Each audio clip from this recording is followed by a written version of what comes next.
veiled valleys of northeastern Tennessee, where dawn mist lingers like whispers from another time, lies a case that has baffled historians and skeptics alike.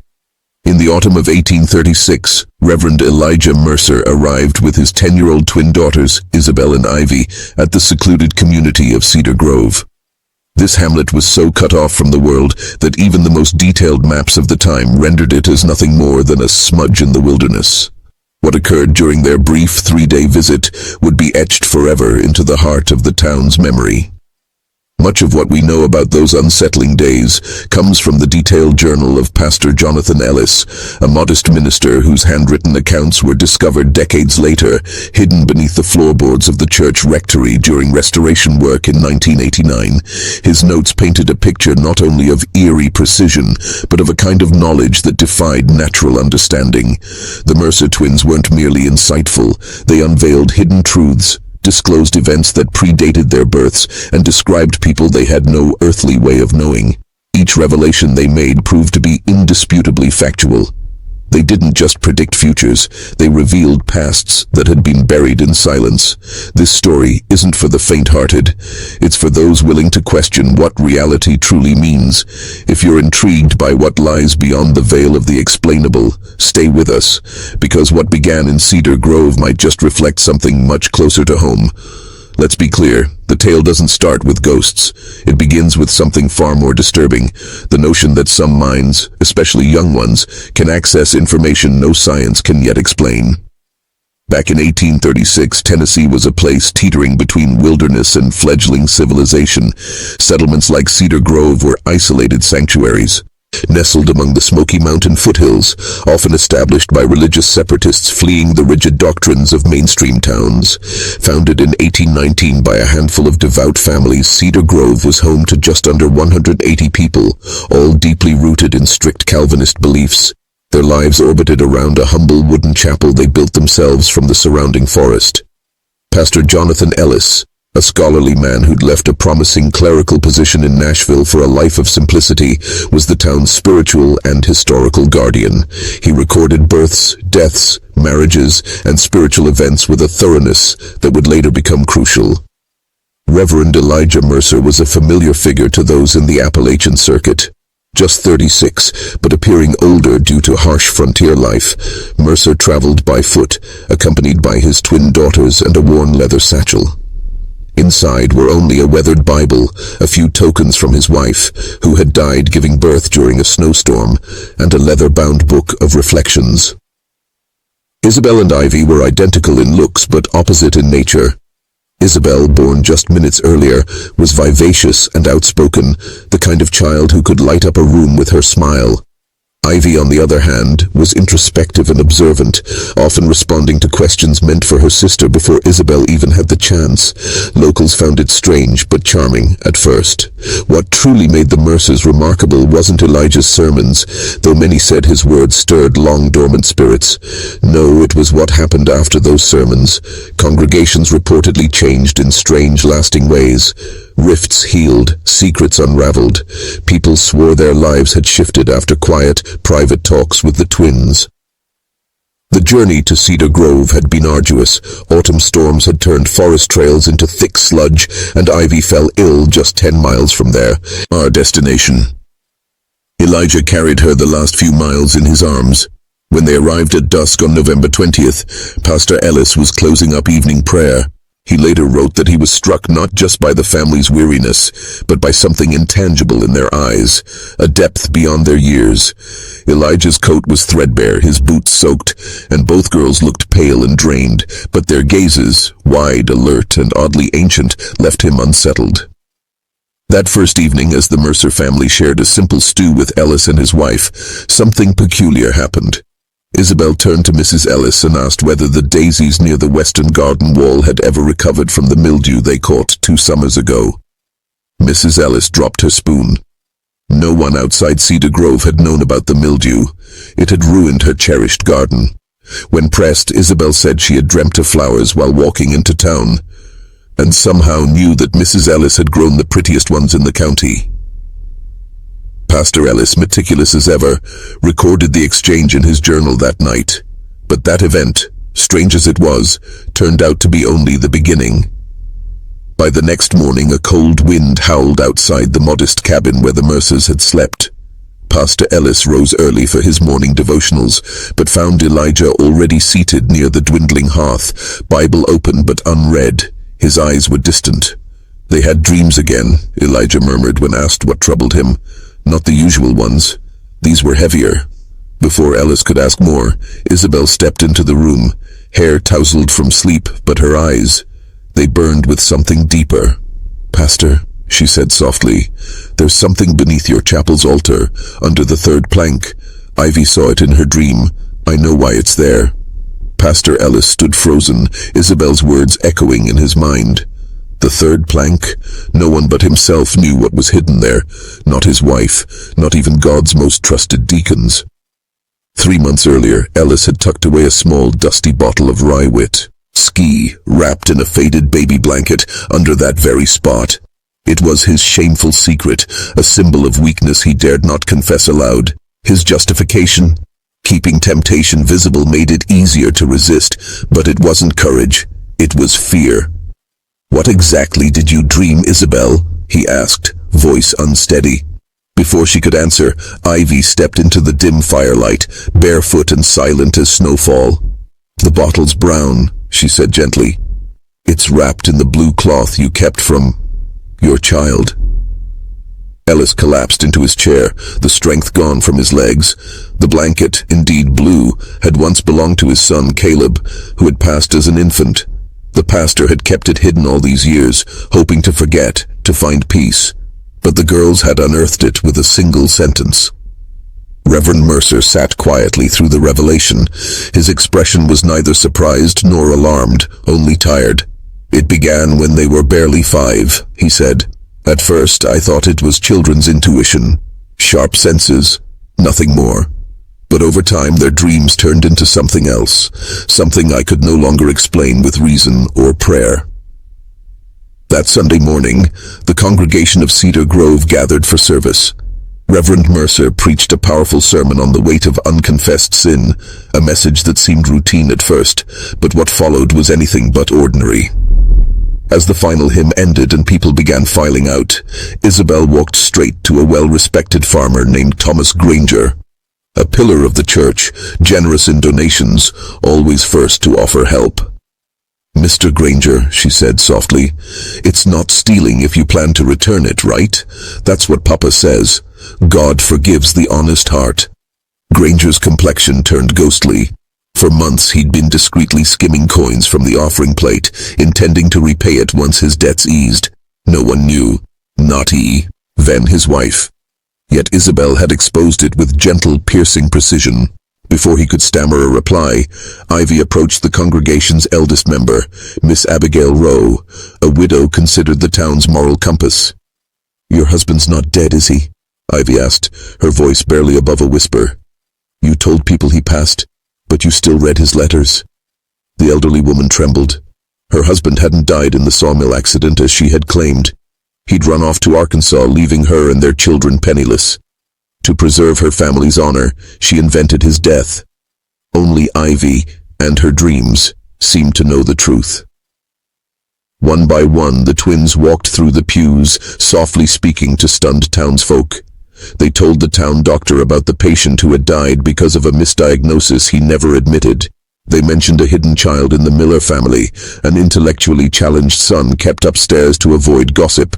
They approached a teenage boy, Benjamin, and spoke of his secret affair with the wife of a traveling merchant. Each detail, though impossible for strangers to know, rang true. The crowd didn't just gasp. They froze. The room thickened with unease, like the air before a storm. Pastor Ellis stood at the altar, his voice gone, his throat dry. What were these girls? Or rather, what had God sent them for?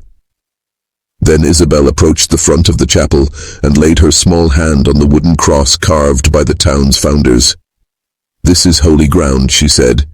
"But something terrible happened here, long ago, something you've all tried to forget." Gasps rippled across the room. Whispers rose and died just as quickly. The name she spoke next hit them like a thunderclap. "The Delaney family didn't die in their cabin fire, did they?" Pastor Ellis felt his knees weaken. No one had mentioned the Delaneys in years. They were one of the town's original families, a blacksmith, his wife and twin girls, who had supposedly perished in a fire back in 1820. Their deaths had been accepted as tragic, but accidental, or so it had been told. But now the congregation was looking at each other with panic. Older members sat stone-faced. The younger ones looked confused. Elder Martin, now well into his 70s, slowly rose from the third pew. His joints ached, but his voice carried a chilling weight. "Child," he said, "what do you know about what happened before you were even born?" Isabel turned to him, her eyes piercing. The Delaney girls had birthmarks. Clara's was on her collarbone. Eliza's was on her wrist. Clara always carried a doll with a green ribbon. Eliza wore a necklace with her mother's lock of hair. Martin staggered back. His wife clutched his arm in silent horror. The children had never been identified publicly. Those details had never been spoken aloud. "They weren't burned in their sleep," Ivy added, stepping forward. "They came here. This church. They were hiding. Someone found them."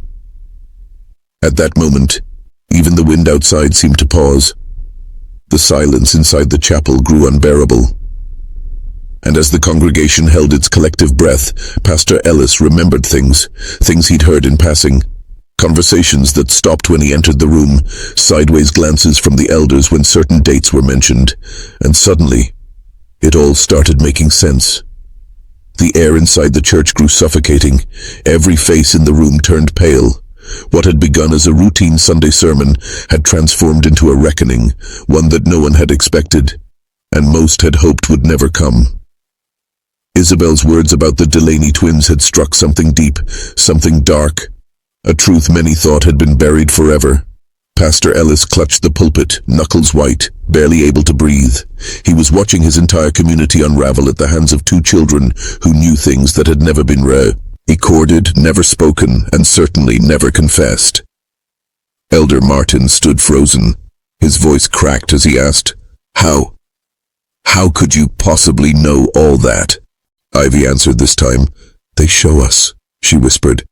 "Sometimes in pieces, sometimes all at once, but they always show us what matters." The tension in the room was unbearable when Isabel added, "Clara and Eliza, they come to us sometimes. They don't speak with words, but we feel what they felt. We see what they saw." A few townsfolk left the church abruptly, muttering about witchcraft and evil spirits, but most stayed, too stunned or too desperate for the truth to leave. Pastor Ellis found himself thinking back to stories his predecessor had never written down but sometimes hinted at.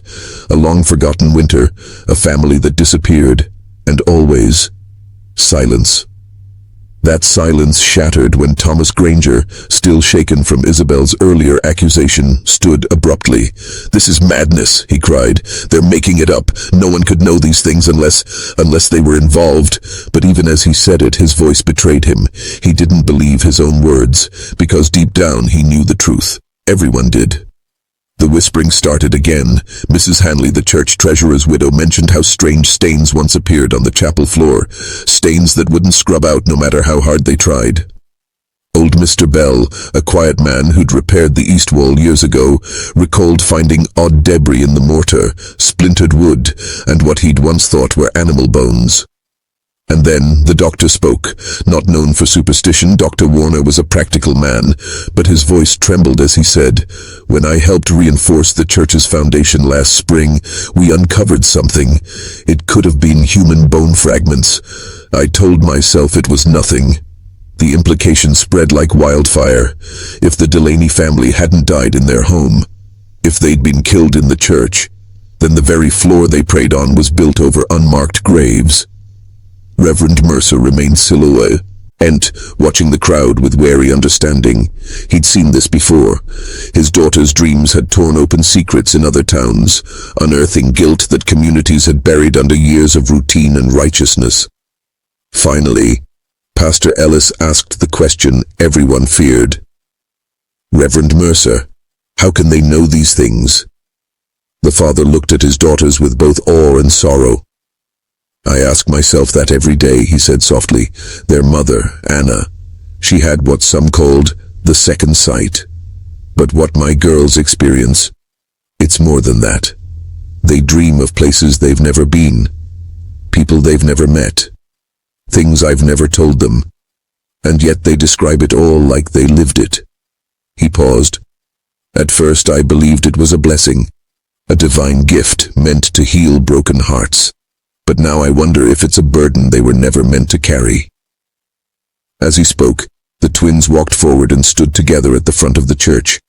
For the first time since they arrived, they looked truly like children, tired, fragile, and overwhelmed. "We don't choose the dreams," Isabel said. "They come whether we want them to or not. Sometimes they're just memories, sometimes they're warnings." Ivy took her sister's hand and added, "The Delaney girls don't want revenge. They just want people to know what really happened. They want to rest." A hush fell again, but this time it was filled with something heavier than fear, remorse. Many of the town's elders had tears in their eyes. Others stared at the wooden floor beneath their feet as if it might rise and accuse them outright. Pastor Ellis closed his Bible, unable to speak a benediction. He dismissed the congregation silently, and one by one they shuffled out, except the elders. They stayed behind, some dropping to their knees, others looking lost. That night the pastor couldn't sleep. He sat by candlelight, going over the records left by Pastor Lowell, his predecessor. Everything seemed thorough, except the winter of 1820, sparse entries, general notes about cold weather and illness, but no mention of the Delaney fire, and then he saw it. A small, worn notebook hidden among older birth records.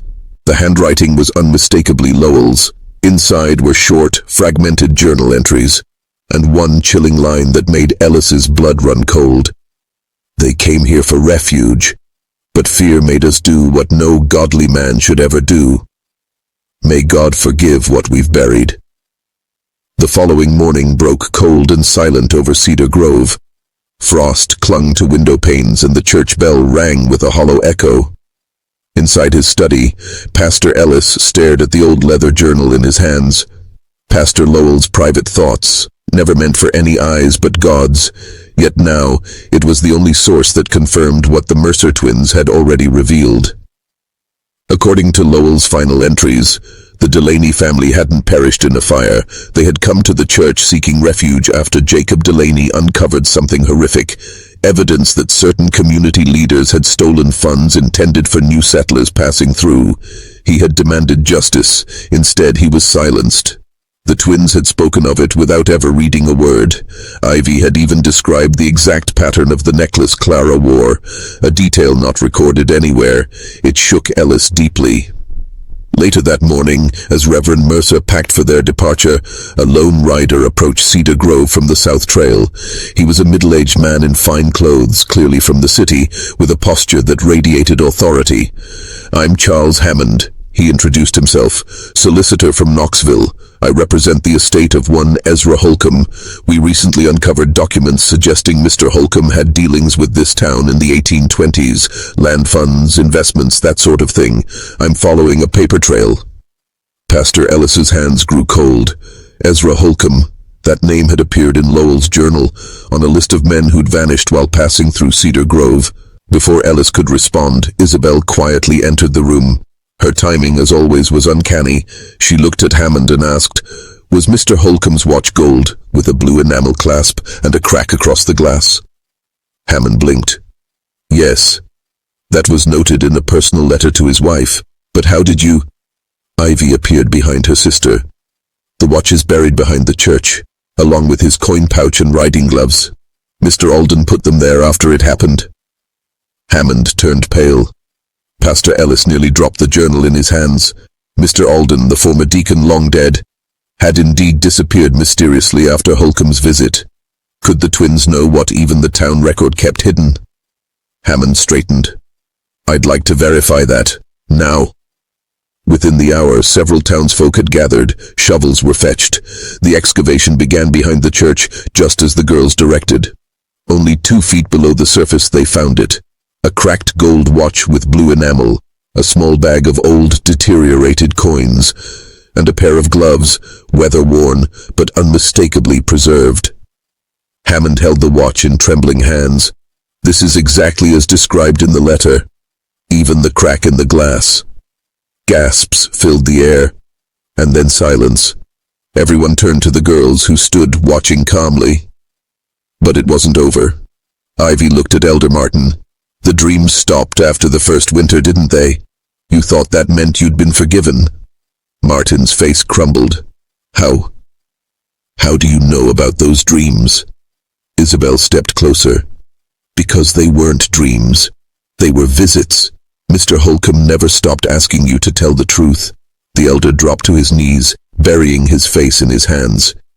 We didn't mean to kill him, he sobbed. We just meant to take the money, but he fought back. It was a confession that cracked the town's silence wide open. Pastor Ellis stood, motionless, watching his world unravel. Everything he had believed about Cedar Grove, its values, its foundations, was a lie covered in scripture and silence. Reverend Mercer remained calm, his daughters beside him. He had seen this before, the collapse of false righteousness under the weight of real truth. By sunset, a small group had formed to dig deeper, literally and metaphorically. At the girls' direction, they began to unearth another area near the chapel wall. What they found there would haunt them forever. Fragments of bone embedded in the very foundation stones of the church.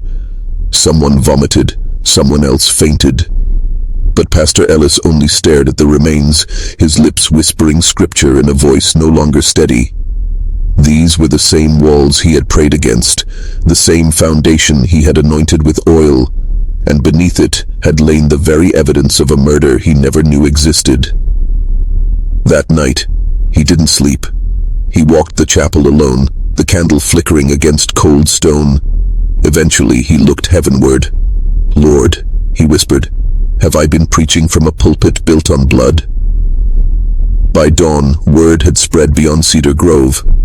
The events of the previous day, the confessions, the buried artifacts, and the unexplainable revelations had reached the ears of county officials in Knoxville. Before noon, a delegation arrived in town.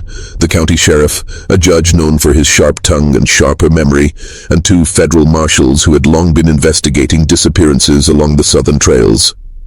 Judge Alton Graves, a silver-haired man with steely eyes and a voice that demanded silence, called an emergency hearing right there in the church. Pastor Ellis found it grimly appropriate. If the house of worship had also been a house of death, then let it also be the courtroom of truth. Elder Martin, now gaunt and hunched under the weight of confession, sat in the front pew between 2 other aging town founders, Mr. Bradford and Mr. Perry. Their faces were drawn, hollow, as though the truth had stolen years from their lives overnight. But it wasn't the elders who drew the most attention that day. It was the Mercer twins.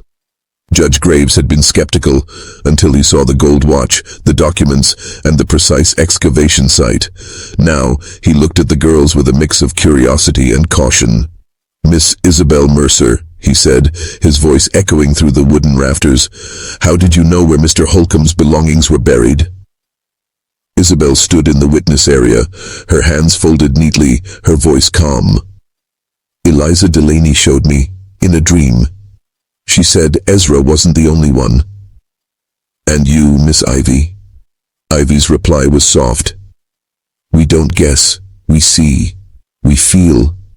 It's like walking through someone else's memories. A long pause filled the church before the judge continued. Are you saying you communicate with the spirits of the dead? Before the girls could answer, Reverend Mercer rose. Your Honor, my daughters don't claim to understand how it works, neither do I. But I've seen them recount details of events they couldn't possibly know, towns like this one, filled with secrets they shouldn't have access to. Sheriff Dalton, a hardened man more interested in facts than folklore, looked at the girls directly. How many people are we talking about here? How many were killed along the trails? The twins exchanged one of their familiar, eerie glances. Then Isabel spoke.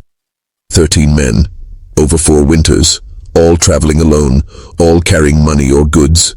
Ivy added, One was a preacher, like Papa. He had silver coins sewn into his saddle lining. The sheriff flipped through an old notebook and froze. Reverend Samuel Colton went missing in 1821. His horse had a distinctive blaze on its forehead. A white star, Ivy finished. His name was Jubilee. A collective gasp spread through the congregation.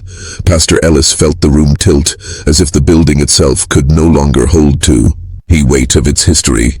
Then Elder Martin stood again, voice shaking. "They're right, every word. But there's something worse, something we've never told anyone." The silence was suffocating, the kind of silence that comes before a storm. Jacob Delaney. He wasn't just a victim, he was my brother-in-law. The confession rippled like thunder. Pastor Ellis staggered backward. "I trusted him," Martin said, his voice barely audible. "I told him what we'd done, thinking blood loyalty would keep him quiet. But Jacob had a conscience, stronger than any tie to family. He threatened to report us, said he'd ride to the city and tell the magistrate everything." His voice cracked. "We couldn't let that happen, not after everything we'd built, so we followed him to the church that night." Isabel's voice cut in, quiet and direct. "Tell them about the babies." The room froze. Martin's eyes widened. "Dear God," he whispered, collapsing onto the pew. How could you know that?" Judge Graves leaned forward. "What babies? Explain." Martin looked hollow, more shadow than man now. "Mary Delaney. She was 8 months pregnant, with twins. The doctor said they might have lived, if we'd helped. But we didn't. We just walked away." Ivy stepped forward, her voice soft but unwavering. "That's why we see so clearly. Clara and Eliza weren't alone that night. Their sisters died too." A murmur spread through the church, equal parts horror and heartbreak. Pastor Ellis felt tears in his eyes. So many lives, buried under lies. The theological weight of that statement silenced even the marshals. 4 children, 2 unborn, all lost not by accident but by choice. Dr. Warner, the town's physician, cleared his throat, his voice filled with regret. "I helped bury them. We found signs of pregnancy but told ourselves the children weren't old enough to matter." Reverend Mercer looked directly at him. "Every life matters, even the ones not yet born." The judge nodded grimly. "Then let it be recorded. Elder Martin, Samuel Bradford, and Marcus Perry are Haytan Araby charged with the murders of Jacob and Mary Delaney, their 4 children and 13 travelers between 1819 and 1823. The courtroom, if one could still call the chapel by that name, sat in stunned silence. As Judge Graves finalized the charges, a solemnness fell over the congregation like a burial shroud. For the first time in its history, Cedar Grove stood naked before the law, its sins catalogued, its saints unmasked. The 3 elders, Martin, Bradford, and Perry, sat motionless in their pew, now prisoners of justice and memory. Their shoulders sagged under the unbearable weight of truth that had finally surfaced after more than 15 years of suppression. But the reckoning wasn't over. Judge Graves turned to the girls, his tone a mixture of awe and wariness. "Miss Isabel, Miss Ivy, if you truly have this ability, can you tell us what became of the bodies of the travelers? Were they ever given proper rest?" The twins stood slowly, hands clasped together. Isabel closed her eyes for a moment before speaking. "Some were hidden in the old quarry, near the forest's edge. Others were dropped into Hollow Creek, where the water runs deep and fast. But 3, she looked down at the floor beneath her, 3 are buried right here, under the church." A gasp swept through the room. Several townsfolk instinctively stepped back as though expecting the dead to rise from the very boards they stood on. Sheriff Dalton looked toward the judge. "Do we excavate?" Judge Graves nodded solemnly. "Yes, we begin immediately." And so over the course of the next 2 days, workers, led by the sheriff and overseen by federal officials, began the painstaking process of removing the floorboards of Cedar Grove's church. Pastor Ellis could barely watch. The chapel, which had stood for decades as a place of worship and hope, was now being peeled apart, its true history clawing its way to the surface. By the end of the third day, they found what the girls had said they would. 3 complete skeletons, buried directly beneath the pulpit, the bones woven into the stone foundation. Beside them were remnants of clothing, rusted belt buckles, a corroded locket, and a silver-handled dagger, all items that were later confirmed by family members of the long-missing men. One piece in particular, a gold ring with the initials TJP etched inside, belonged to a surveyor from Georgia whose family had searched for him for over a decade. Sheriff Dalton held the ring up to the judge. "This matches the description in the missing persons report." But it wasn't the artifacts that delivered the final blow. It was the reaction of Elder Bradford. Upon seeing the items, he broke down, weeping uncontrollably. "We told ourselves we had no choice," he cried. "It was survival, just one winter, just one more donation, but it kept going." And with those words, the illusion that Cedar Grove was a godly town built on virtue was shattered completely. Judge Graves rose. "Let the record show that the remains of 3 victims have been recovered. Further search will be conducted at the sites identified by the Mercer children. As of now, we have confirmation of 16 deaths tied to the accused." A murmur of grief ran through the congregation, especially among those who had been born after the crimes and had inherited the fruits of blood without knowing it. Then came the question no one wanted to ask, but everyone feared. What happens to Cedar Grove now? It was Solicitor Hammond who answered, rising from the back of the church. "Your Honor, under territorial law, any settlement established using funds derived from murder, robbery, or fraud can be dissolved. The land forfeited, properties seized." The words hit like a hammer. Families gasped, mothers clutched their children, old men looked around as if the walls themselves might vanish. Judge Graves nodded grimly. "Then Cedar Grove, as it exists, will cease to be. The land will be reclaimed. The buildings, including this church, will be auctioned. The proceeds shall go to compensate the victims' families." Pandemonium broke out. Voices rose in protest. People begged for mercy. Some wept, others shouted. But the law was clear. Justice, long delayed, was finally collecting its debt. Yet even in the midst of collapse, it was Isabel who brought silence back to the room. She stepped forward, her voice as soft as falling snow. "The Delaney sisters forgive you," she said, "but forgiveness doesn't erase what was done." Ivy joined her, clutching her sister's hand. "You can still choose what happens next.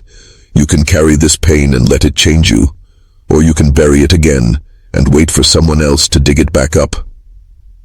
For a long time, no one spoke, not even the judge. The entire community seemed to be balancing on the edge of a knife, suspended between ruin and redemption. 3 weeks later, Cedar Grove was no longer a town. It had become a memory, disassembled board by board. The chapel, once the town's spiritual heart, had been torn down and sold for lumber. The schoolhouse, the mill, and even the homes surrounding the green were auctioned off to fund restitution payments for the families of the dead. Families scattered, some in shame, others in grief. A few left willingly, hoping to rebuild new lives elsewhere. But for most, it felt like exile, banishment from a place they once believed was blessed, but now knew had been cursed from the start. Children asked questions their parents couldn't answer. Elders passed away silently, taking parts of the story with them. And in small churches across Tennessee and beyond, the tale of what happened in Cedar Grove began to spread. A tale of 2 young girls who arrived with their preacher father, and in just 3 days, tore open wounds buried for nearly 2 decades. Some called it superstition, others saw it as divine intervention, but no one could ignore it, because every single thing the girls had said came true.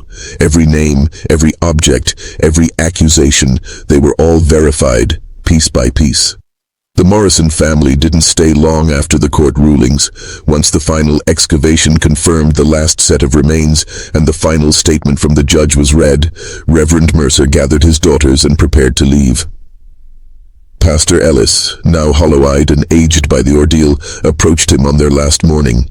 "Will you keep doing this?" he asked, "going from place to place, exposing the shadows in people's hearts?" Reverend Mercer didn't answer right away. He looked at his daughters, standing near the cemetery's edge, staring into the fog as if listening to whispers no one else could hear. "I don't think we have a choice," he finally said. "Their gift, if that's what it is, was never meant for comfort. It calls them to the places where the silence runs deepest." Isabel turned, sensing the conversation.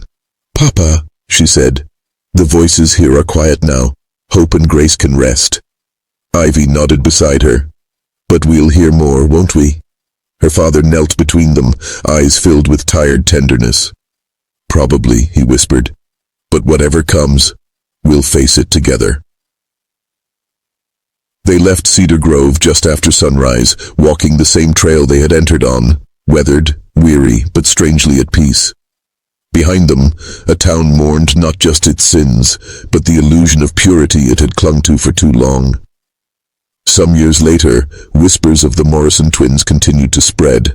Reports emerged from small Appalachian churches and mountain towns, stories of two girls, always around 10 years old, who spoke of things they couldn't possibly know. In one village, they identified the site of a buried child who had vanished years before. In another, they told a war widow the truth about her husband's fate, matching the details from a long-lost letter. Each time they vanished quietly, leaving behind healing, or chaos, or both. No one ever proved who they were. Some believed they were angels. Others feared they were cursed. A few said they were the same girls, somehow untouched by time. But one fact remained consistent. Every place they visited found itself forever changed, secrets unearthed, truths spoken, souls unsettled, and finally set free. Judge Graves later reflected on the Cedar Grove trial in a letter to the state governor.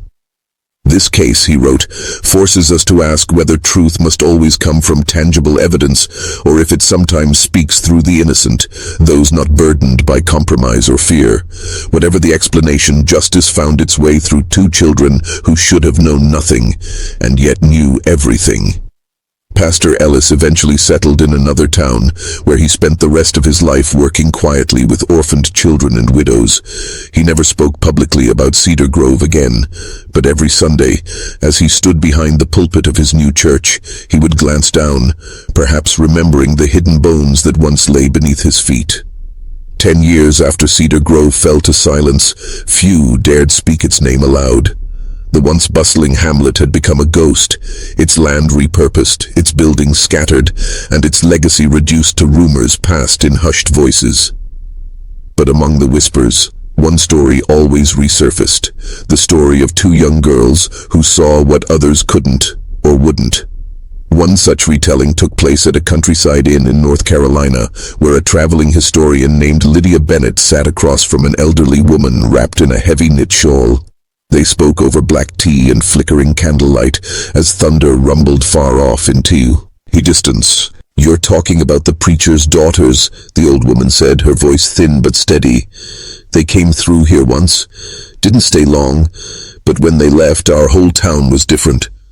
Lydia leaned forward. "What did they do?" The old woman stared into her tea. "They didn't accuse, didn't judge, just saw. One of them told my father where to find my brother's body. He'd been missing 3 years. Everyone assumed he ran off.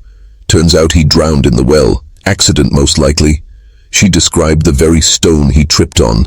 Nobody knew about that but me. I saw it happen, and I never told a soul." Lydia's pen froze mid-sentence. "She knew your secret?" The woman smiled faintly. "It's not about knowing. It's about being willing to carry it. That's what they did.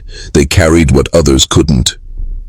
Meanwhile, in the hills near Chattanooga, a retired marshal named Everett Clay kept a small trunk in his attic, locked, dusty, and unopened for years. Inside were remnants from the Cedar Grove investigation, photographs of skeletal remains, old case files, and a gold-plated button from the coat of Reverend Mercer. Every year on the same day, November 23rd, he would climb the stairs, unlock the trunk, and stare at its contents in silence. He never spoke of that town, or the trial, or the girls who broke the silence, but his wife knew he'd never been the same. One morning, as he sat alone on the porch, she asked softly, "Do you still hear their voices?" Everett didn't answer, but his eyes told her everything. Back in Knoxville, Solicitor Charles Hammond had become something of a recluse. Though praised for his role in the trial, he struggled to sleep at night. In his desk drawer lay a letter, one he'd started dozens of times but never finished. It was addressed to the Morrison girls, though he had no idea where to send it. "I want to thank you," the unveiled Eder began, "but also to apologize for doubting you, for questioning the truth just because it came from children. You opened our eyes, not just to crimes, but to ourselves." The letter ended with a single line, scrawled in haste and barely legible. What if they come back? And what of the Morrison family? That question lingered across counties, churches, and even courtrooms. No one knew where they had gone. Some said they traveled west. Others claimed they settled near the Canadian border. A few believed they'd disappeared altogether, perhaps taken by the same spirits they'd once communed with. But every so often, in towns with histories long buried, stories surfaced. A pair of girls, always 10 years old, a quiet preacher, a warning whispered in dreams. A buried truth revealed at last. In 1853, a small Tennessee town called Briar Hollow experienced a sudden and strange awakening. A girl named Elsie was found alive after being presumed dead for 3 days. She had no wounds, no illness, but she described 2 sisters who sang to her beneath the tree where she'd fallen.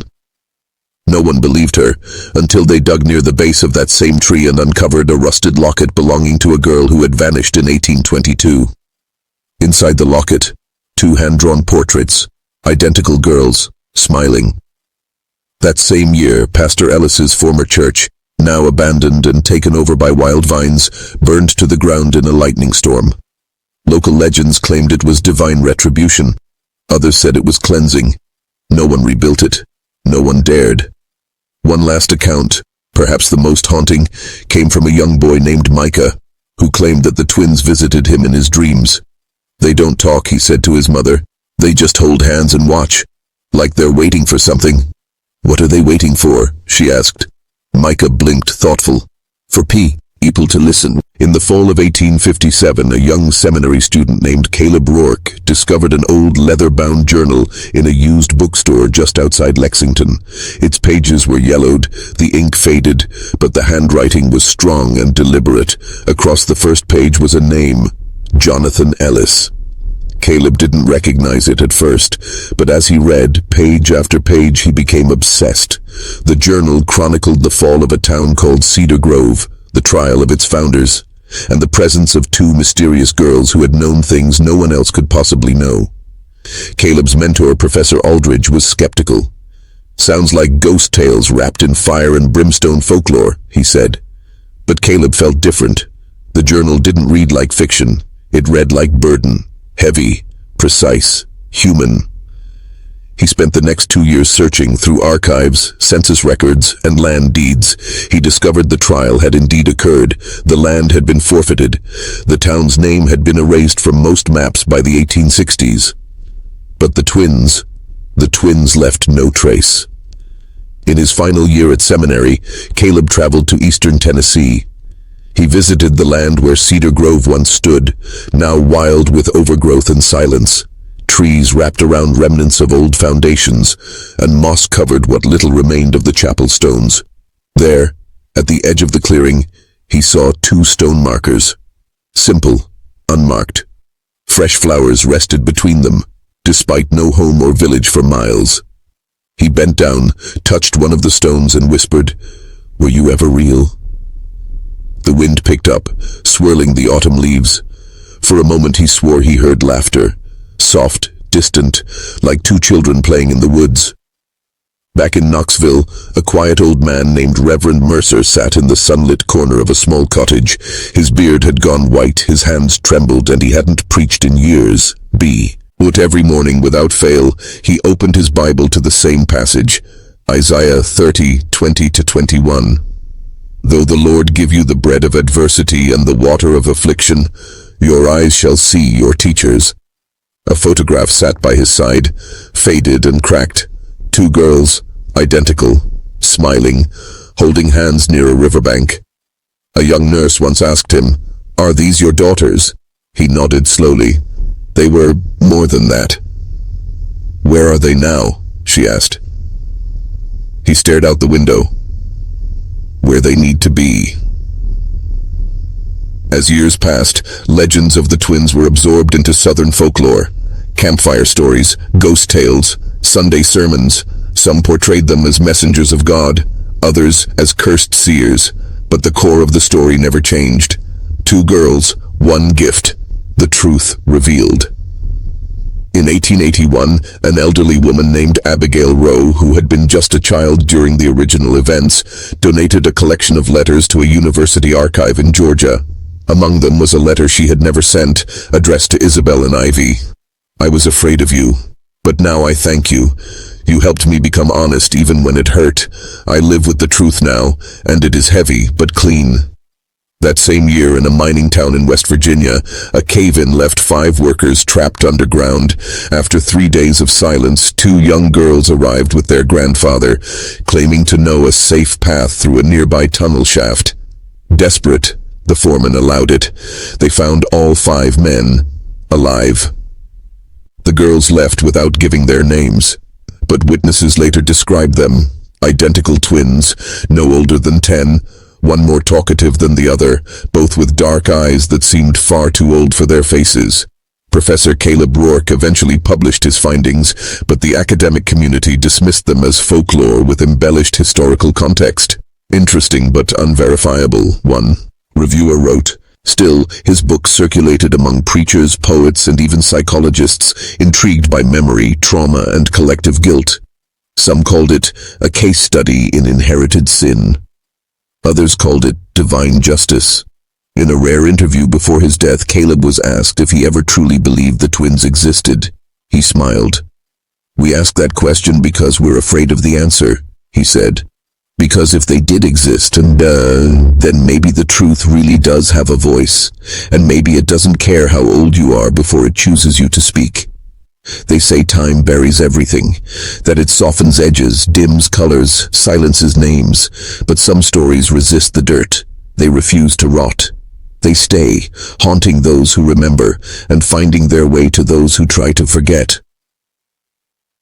The story of the Morrison twins was never written into law, never formally recorded in textbooks or government archives, but it lived on in whispers, in folklore, and in the quiet guilt that clings to the corners of Southern memory. In 1892, an archivist at the Charleston Historical Society discovered a sealed envelope hidden within the spine of a donated Bible. Inside were 4 photographs, sepia-toned and delicate, and a single note written in looping script. They saw too much, but they never looked away. Reverend E. Mercer. 2 of the photos were familiar, the identical girls near a creek, and the same girl sitting on a church bench, dressed in matching wool coats. The 3rd photo showed an empty pulpit, taken after the floor had been removed. The 4th, most disturbing, showed 3 small gravestones in a row. The names had been scratched off. In a university theology seminar decades later, a professor posed an unusual question. If God wanted to remind the world that nothing can stay hidden, would he choose children to speak for him? The students gave thoughtful answers. Philosophics, well, abstract, but none of them spoke the name Isabel or Ivy. Meanwhile, across rural counties, strange similarities began to emerge in forgotten church records. In 1907, a preacher's journal in Virginia described 2 little girls in pale blue dresses visiting a dying woman and reciting details from her youth no one else could know. In 1914, a small-town librarian wrote of 2 orphan girls who read aloud from books they couldn't possibly have seen before. In 1920, a train conductor swore he gave free passage to a preacher and his twins, only for them to vanish mid-journey. Over time, skeptics grew louder. Coincidence, they said. Tales repeated so often they began to rhyme. But others weren't so sure, because always in these stories came the same aftermath. Secrets unearthed, broken families reconciled, long-lost truths finally spoken aloud. In the final known letter written by Reverend Elijah Mercer, dated 1896 and addressed to no one in particular, he wrote, "They are not like other children, they never were. But I don't believe they are cursed. I believe they were chosen to carry what others drop, to hold what others run from. They walk the edges of this world, not to frighten, but to remind. When we forget, they return. When we lie, they appear. When we bury, they dig. And when the truth has been told, they leave. No one knows where they went after that. Some believe they passed peacefully, their purpose fulfilled. Others think they still walk, eternally 10 years old, waiting in places where guilt clings to brick and bone. Some even say they were never real, that the whole tale was metaphor, a fable of moral justice, a warning. But one thing is certain. Every generation inherits silence, and in every generation there are those brave or cursed enough to break it. If you ever find yourself in a unfamiliar town where secrets hide just beneath the laughter, listen carefully. You might hear two girls singing softly, or dreaming, or simply watching.